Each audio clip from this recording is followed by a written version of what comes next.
Bismillahirrahmanirrahim. Uh, we were discussing about nutrition in the previous lecture, so uh, today we will discuss about more definition and terms of nutrition. So first of all is the acceptable macronutrient distribution ranges, or AMDR. It is defined as the range of intakes for a particular macronutrient that is associated with reduced risk of chronic disease while providing adequate amount of essential nutrient. Now there is AMDR for every macronutrient. मतलब कि हमारी diet में जो भी main macronutrients involve हैं उनका एक AMDR है, जो कि डेली डाइट के हिसाब से किसी भी हेल्दी पर्सन के लिए डिसाइडेड एंड एडजस्टेड है. And the AMDR for an adult is 40 to 65% of the total calories from carbohydrates. यानी कि कोई भी एडल्ट जो है उसको AMDR में कार्बोहाइड्रेट को डेली इंटेक में 45 से 65% लेना चाहिए, and from fat it should be 20% to 35%, and from protein it should be from 10% to 35%. Now we will discuss one by one the importance of these all macronutrients in the nutrition, their absorption and their uses and their types. So first of all is the dietary fat. Now you have studied fats and fatty acid in previous lectures of the chemistry of lipids. So you will be familiar from the types of fats, and here we will discuss about the nutrition and uses of these fats in our body, and whether they are good or whether they are bad for our health. Now fat has the most strong effect on coronary heart disease, and it is said that type of the fat is more important than the total amount of fat. यानी कि आप कौन सी fat ले रहे हैं ये ज़्यादा important है बजाय इसके कि आप कितनी फैट ले रहे हैं. And the fats includes in our diet include triacylglycerol, saturated fat, monounsaturated fat, polyunsaturated fat, trans fat, and dietary cholesterol.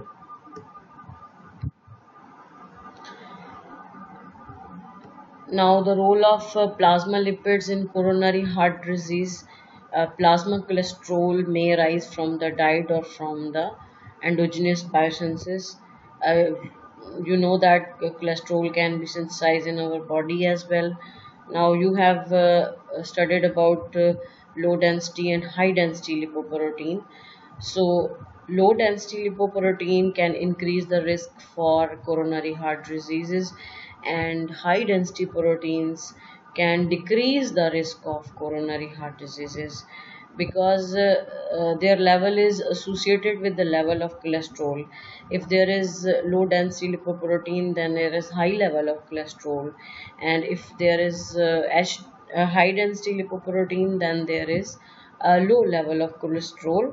So you can say that HDL level has been associated with decreased risk for heart abnormal levels of plasma lipids, and again our diet, our lifestyle, our insulin resistance, obesity, these are the factors that can affect the levels of LDL and HDL.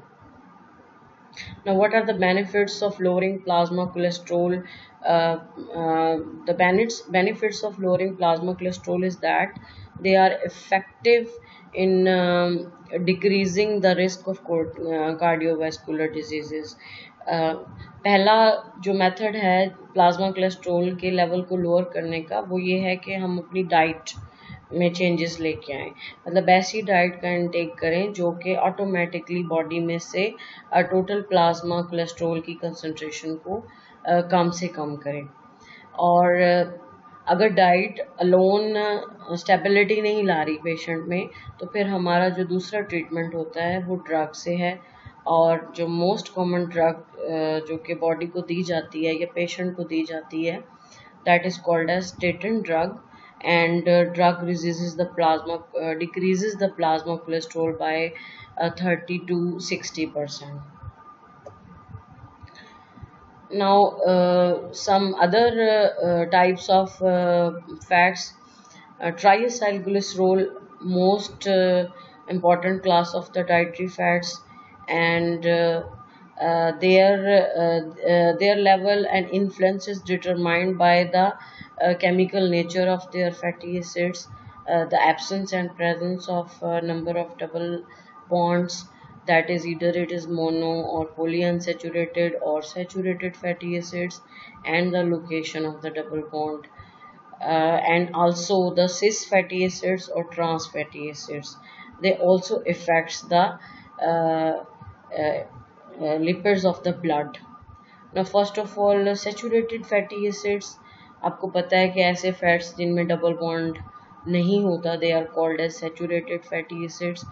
A consumption of saturated fatty acids have highly affect the total plasma cholesterol and LDL level and increase the risk of coronary heart diseases. The sources of saturated fatty acids include dairy and meat products, vegetable oils, and coconut oil and palm oil. Then monounsaturated fatty acids with one double bond, and they are mainly plant-based origin fatty acids, and they decreases the level of cholesterol as well as LDL and maintains the level of HDL. So they can decreases the problem of fat related to heart, and the best source for monounsaturated fatty acid is olive oil. And then polyunsaturated fatty acids with more than one double bond, and they are of two types, omega 6 and omega 3 fatty acids. Omega 6 fatty acids, they principally they contain linoleic acid, जो आपने पीछे भी पढ़ा होगा, and their sources includes vegetable oil, nuts, avocados, olives, soya bean, sunflower oil, and corn oil. And their recommendation is to intake them is not much higher, but to a certain amount. क्यों? Because they contain a double bond, so the chances of peroxidation of these lipid is high, and they can cause the damage to the membrane of cell. And then omega 3 fatty acids, they are more beneficial as compared to omega 6 fatty acids, and they can suppress cardiac arrhythmias, reduce plasma triacylglycerol, decreases the tendency of thrombosis, they can lower blood pressure, and they also have anti-inflammatory effects.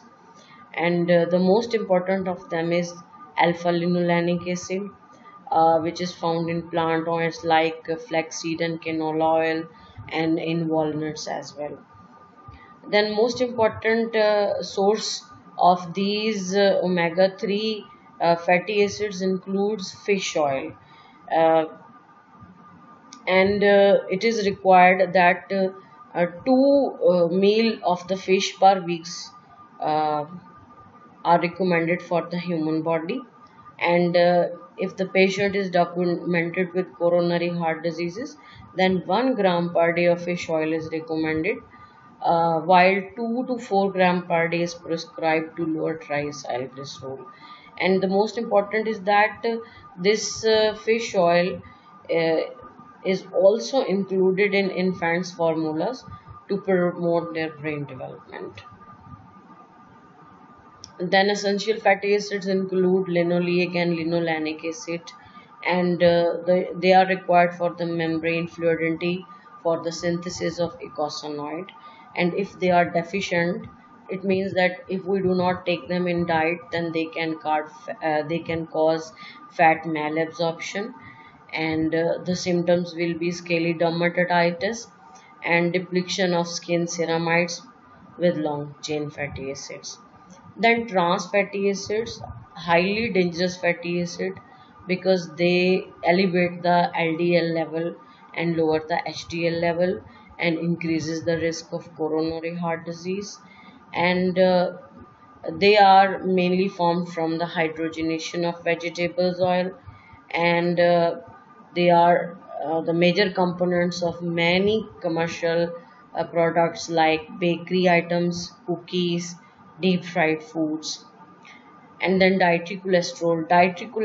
Cholesterol is from the main of so found from mainly animal source, and it has less effect uh, on the plasma cholesterol, and it is recommended less than 300 milligram per day. The Mediterranean diet mainly include monounsaturated fatty acids and polyunsaturated fatty acid, but low amount of saturated fatty acid. And the Mediterranean diet is more beneficial. Now here in the diagram you can see three types of diet. Uh, the Medi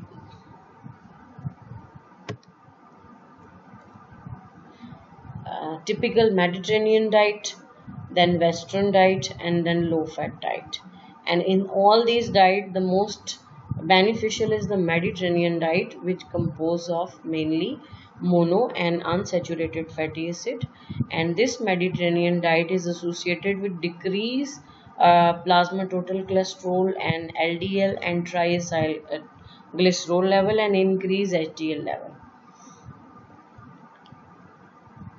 Now here is the tabulated diagram of the effects of dietary fats that you have discussed earlier. This is the effect of trans fat on the level of LDL and HDL and the coronary heart diseases. Then saturated fatty acids, then monounsaturated fatty acids, polyunsaturated fatty acid, and uh, polyunsaturated fatty acids such as DHA. ये आपने पीछे सारा कुछ detail में पढ़ लिया है, so I have mentioned here in tabulated form to make it easy for you. Then dietary carbohydrates. Carbohydrates are the main ingredient of the nutrition, and they are used mainly to provide energy. अभी आपने carbohydrate chemistry में पढ़ा होगा कि they are classified into monosaccharide, disaccharide, polysaccharide, and dietary fiber. So here we will discuss their sources and which types of carbohydrates we use in our daily nutrition requirement. So monosaccharides includes mainly in our diet glucose and fructose, and glucose is abundant in fruits, corn syrup, and honey. Fructose is also found together with glucose in many fruits and honey mainly. Now, high fructose corn syrup, this syrup is produced by enzymatic processing, um, and this syrup contains fructose and glucose mainly, and this is used as substitute for sucrose in many soft drinks and beverages, and this is dangerous because this is causing the rise in obesity. And then disaccharides, mainly sucrose, which is our table sugar, and it is abundant in molasses and maple syrup. Then lactose, the main sugar of milk, maltose, which is produced by the enzymatic digestion of polysaccharides, for example starch, and it is also found in malt liquors and beer. Then polysaccharides, which are the main nutrition of our diet, and these include wheat and other grains and potato and dried beans and vegetables. And then dietary fiber. Dietary fiber is more important as examination point of view. Dietary fiber is defined as non-digestible and non-starch carbohydrates, which is present in plants. It is of two types: soluble fiber and insoluble fiber. Now, what is soluble fiber? It is the edible part of the plant that is resisted in digestion and absorption, but it is fermented by the bacteria in our small intestine to short chain fatty acids, in our large intestine. And then insoluble fiber हमारी body से as such unchanged निकल जाता है. और insoluble fibre की example में cellulose है and लेग्निन है, मतलब हमारी डाइट में जो हम डेली सैलेड इनटेक करते हैं. And soluble includes like pectin and gums, like apple wheat, it is the source of pectin, and partly soluble ones like arabinoglycans. And the benefits of dietary fiber: first of all, it adds bulk to the diet, and it can absorb water 10 to 15 times, and it increases the bowel movement, and it delays gastric emptying. तो हमें जो feeling of fullness है वो ज़्यादा देर तक रहेगी. And ये हमारी ब्लड में ग्लूकोज के लेवल के स्पाइक को या बढ़ने को रोकता है. और it decreases the LDL level, and it also increases the excretion of bile acid. And the AI for dietary fiber is 25 gram per day. Now there is the preparation of functional fiber. This is also called as commercial fiber, यानी कि market में हमारे पास prepared fibre supplements हैं जो कि obese persons को दिए जाते हैं from a nutritionist in order to gain the health benefit and decrease the body weight. Here is the diagram of health effects of fiber, जो कि आपने पीछे भी पढ़ लिए हैं. And then here are the types of fiber जो हमारे पास insoluble and soluble fiber हैं. उसमें सेलुलोज है, हेमी सेलुलोज है, लिग्निन है, पेक्टिन है एंड म्यूसिलेजेस हैं. अब सेलुलोज ये पॉलीमर ऑफ ग्लूकोज है. अब इसका इफेक्ट ऑन बॉडी क्या है कि ये हमारी बॉडी में पेरिस्टोलिसिस को इंक्रीज़ करता है और बॉडी में से फीकल के ट्रांजिट टाइम को डिक्रीज़ करता है. Hemicellulose polymer of pentose, hexose and uronic acid, और ये वाटर को रिटेन करते हैं और बाइल एसिड को एक्सक्रीट करने में हेल्प आउट करते हैं. देन लिग्निन है, एरोमेटिक अल्कोहल है, और ये बॉडी में कोलेस्ट्रॉल के लेवल को कम करता है और एज ए एंटीऑक्सीडेंट काम करता है.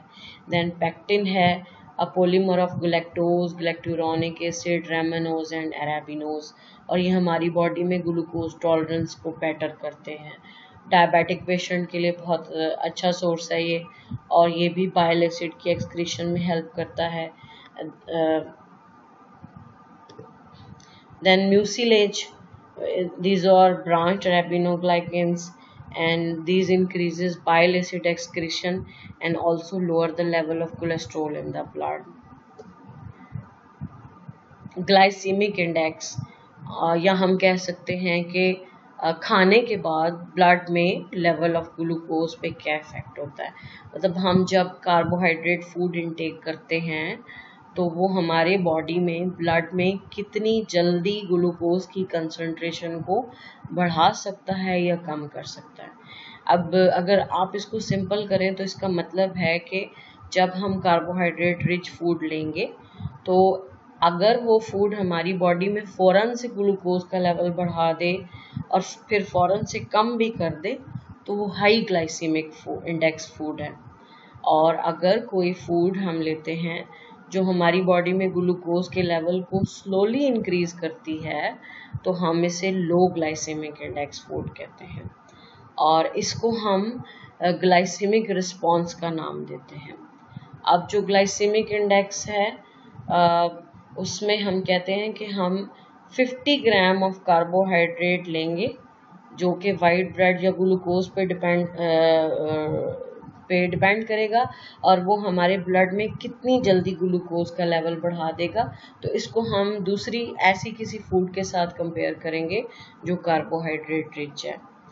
अगर हमारे पास ऐसी फूड है जिसका ग्लाइसेमिक इंडेक्स हाई है, तो इसका मतलब है वो हमारी बॉडी में ग्लूकोज के लेवल को ब्लड में बहुत जल्दी बढ़ाती है, एंड इट इज़ डेंजरस। और अगर हम ऐसी फूड लेते हैं जिसमें ग्लाइसेमिक इंडेक्स लो है, तो इसका मतलब है वो फूड हमारी बॉडी में ग्लूकोज के लेवल को ब्लड में बहुत ज़्यादा नहीं इंक्रीज करती, और हमारी सैटियाइटी वैल्यू यानी फीलिंग ऑफ फुलनेस को भी बरकरार रखती है। तो बॉडी के लिए high GI food is dangerous and low GI food is better, and this glycemic index is used for the indication or study of the diabetic person कि उसकी बॉडी में ग्लूकोज टॉलरेंस कितनी है। अब ये आप डायग्राम के ज़रिए देख सकते हैं कि अगर आपने फूड ली है कार्बोहाइड्रेट रिच, तो अगर हाई ग्लाइसेमिक इंडेक्स फूड होगी तो हमारे ब्लड में ग्लूकोज का लेवल इंक्रीज कर देगी और सडनली डिक्रीज भी कर देगी। और अगर हमारे पास लो जीआई फूड है, जैसे सैलेड है या हम डाइटरी फाइबर लेते हैं, तो वो हमारी बॉडी में ग्लाइसेमिक इंडेक्स को बढ़ने नहीं देगा, यानी ग्लूकोज के लेवल को नहीं बढ़ने देगा। Then simple sugars and their requirement and diseases related to them. अब इसमें हम कह सकते हैं कि कार्बोहाइड्रेट हमारे पास कोई एसेंशियल न्यूट्रिएंट्स नहीं है, बिकॉज हमारी बॉडी में जो अमाइनो एसिड्स हैं वो कन्वर्ट हो सकते हैं कार्बोहाइड्रेट्स में या ग्लूकोज में। लेकिन अगर हम डाइटरी कार्बोहाइड्रेट्स अपनी डाइट में इनटेक नहीं करते, तो फिर बॉडी में कीटोजेनेसिस स्टार्ट हो जाएगी। कीटोजेनेसिस स्टार्ट होने के साथ साथ जो हमारी बॉडी की प्रोटीन है वो ब्रेक डाउन होना शुरू हो जाएगी, क्योंकि वो टूटेगी तो बॉडी ग्लूकोनियोजेनेसिस के थ्रू ग्लूकोज प्रोड्यूस करेगा। दैट्स वाई बॉडी को डेली रिक्वायरमेंट में कार्बोहाइड्रेट्स रिक्वायर हैं। जो RDA है कार्बोहाइड्रेट का, it is 130 gram per day for adults and children's, and glucose is required mainly for our brain and RBC cell. ये आपने पीछे भी पढ़ा है कि एक अडल्ट को डेली रिक्वायरमेंट में 45 से 65% कार्बोहाइड्रेट रिक्वायर है, और जो एडिड शुगर्स हैं वो हमारी डाइट में 10% से ज़्यादा नहीं होनी चाहिए, बिकॉज ये हमारी बॉडी का वेट इंक्रीज करती हैं और टाइप 2 डायबिटीज़ की तरफ लेके जाती हैं बॉडी को। और अगर कोई भी पर्सन या इंडिविजुअल जो है वो एक्सेस सुक्रोज कंजप्शन करता है, तो फिर डेंटल कैरीज के चांसेस बढ़ जाते हैं। Thank you so much for today's lecture. It is from Lippincott Biochemistry, and if you have any question regarding today's lecture, then please let me know in the comment section.